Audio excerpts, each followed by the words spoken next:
And it has the same idea of a confident expectation, a future that is so certain that it impacts present reality. For example, in Hebrews 3, verse 6, and you might want to turn with me because I'll make a couple of references to context as we look at each of these verses, just so we make sure we understand what they're saying and not just pulling the verse out of context.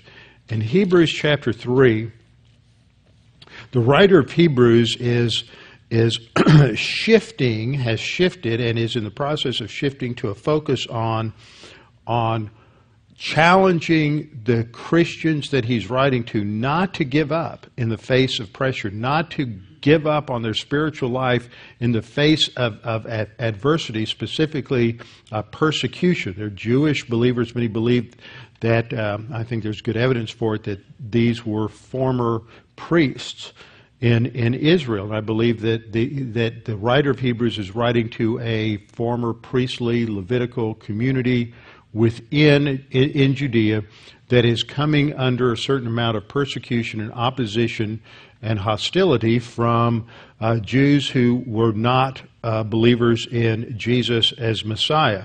And so they're at a point where they want to give up.